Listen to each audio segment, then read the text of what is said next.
Welcome to the Amanda Anderson Show. The following program explores life from a pro-life perspective. The information shared is for educational and advocacy purposes and does not constitute legal or medical advice. The science is clear. The pro-life movement is rooted in medical reality.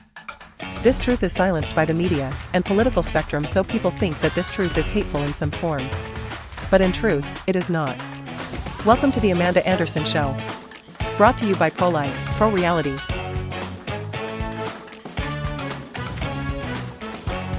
Welcome to the Amanda Anderson Show.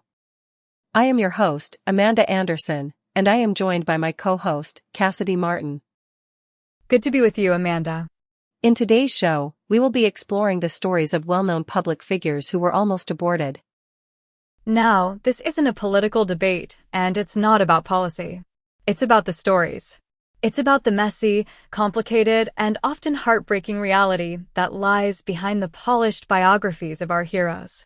We often hear about how people overcame adversity in their careers, like J.K. Rowling facing massive rejection from publishers or Oprah Winfrey overcoming poverty and abuse to become a media mogul. But there is a different kind of adversity that happens before a person takes their first breath. The struggle to be born.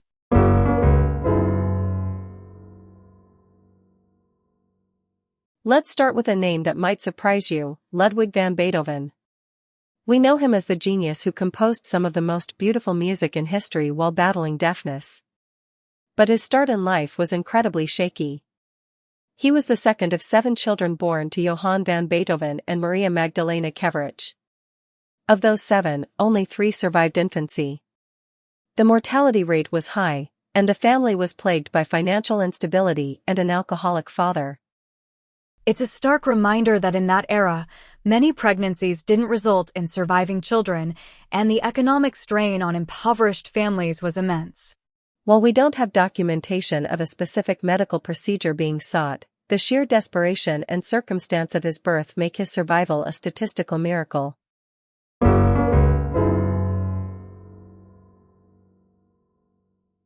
Jumping forward in time, we have stories that come from the mouths of the celebrities themselves. In the world of hip-hop, few stories are as legendary as that of Nick Cannon. The comedian and actor has spoken very openly about his origin story.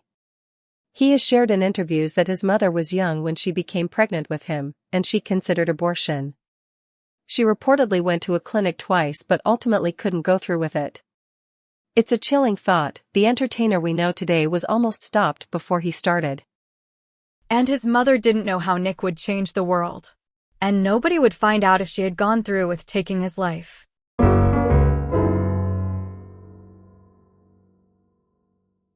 Similarly, Steve Jobs, the visionary co-founder of Apple, has a well-documented birth story that fits this theme. His biological mother, Joanne Schiebel, was a young graduate student when she became pregnant out of wedlock in the 1950s. Her father was deeply opposed to her relationship with Jobs' biological father, Abdel Fattah Jandali. The pressure was immense. Joanne ultimately decided to put the baby up for adoption, but the path wasn't straight. The couple originally chosen to adopt Steve, a lawyer, and his wife, backed out at the last minute because they wanted a girl. Steve was eventually adopted by Paul and Clara Jobs. While the specific medical choice differs, the narrative arc is the same: a mother facing immense pressure and a difficult situation, choosing a path that allowed a future genius to exist. And with the possibility of adoptions, saying your baby is unwanted is just despicable. Ending a child's life for your own life to be the top priority is not an excuse to kill your baby. Exactly.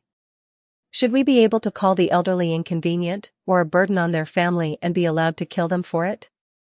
Absolutely not. Exactly, same type of scenario.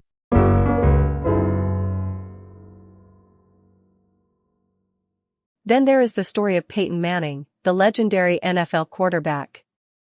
His father, the famous Archie Manning, once revealed in a speech that when his wife, Olivia, was pregnant with Peyton, she experienced serious complications. There was a moment where the doctors presented a grim prognosis, and the decision to continue the pregnancy was a perilous one. Archie said the choice came down to faith and hope, despite the medical risks. It's a very different angle on the almost aborted narrative, one of medical crisis rather than social pressure, but the stakes were just as high.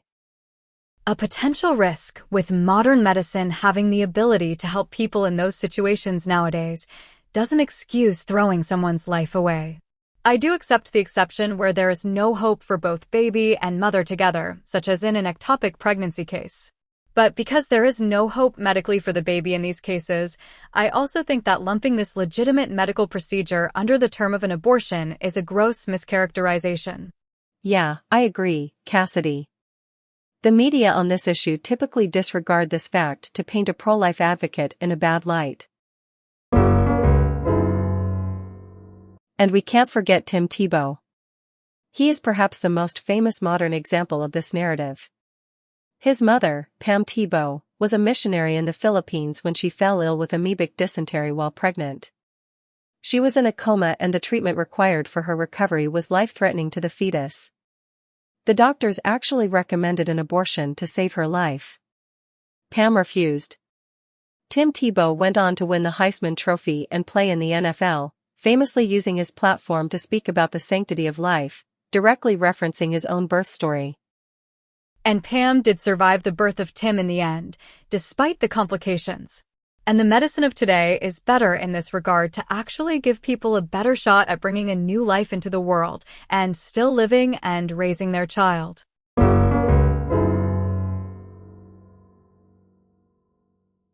These stories, from Beethoven's statistically unlikely survival to the modern, conscious choices of mothers like Nick Cannon's and Tim Tebow's, force us to look at history differently. We talk about the resilience of people like Oprah or J.K. Rowling in the face of poverty and rejection. But what about the resilience it takes just to get here? It raises a question that doesn't have an easy answer. How much potential is lost when a pregnancy is terminated? Or, conversely, what is the cost of bringing a child into a world of poverty, illness, or instability? These aren't just abstract questions. They were the lived reality for the families of the people we just discussed. But it doesn't change the fact that an elective abortion will deprive the world of generations of people who have the possibility to do immense good for others. Thank you for getting down to the studio today, Cassidy. Thanks, Amanda, and thank you all for joining us on The Amanda Anderson Show. As always, you can tune in on Amazon Music, iHeartRadio, Spotify, YouTube, and Rumble, and we are now on Apple Podcasts as well. And follow us on Truth Social, X, Facebook, and Instagram at Amanda Anderson PL, or, depending on the social platform, at Amanda Anderson PL and Amanda Anderson Show on Facebook. For more information, go to our website at plnonprofit.wixsite.com/Amanda Anderson Show. Have a great day. This podcast is for educational and commentary purposes only. We utilize clips from news outlets and public figures under the fair use doctrine to foster public discourse on matters of legitimate public concern. This program is not authorized by any candidate or political committee. The use of third-party media is transformative and does not imply an endorsement or a commercial partnership. Views expressed are solely those of the hosts and do not constitute legal or medical advice. While we strive for scientific and factual accuracy, we recognize that the application of this information to public policy is a matter of intense political debate.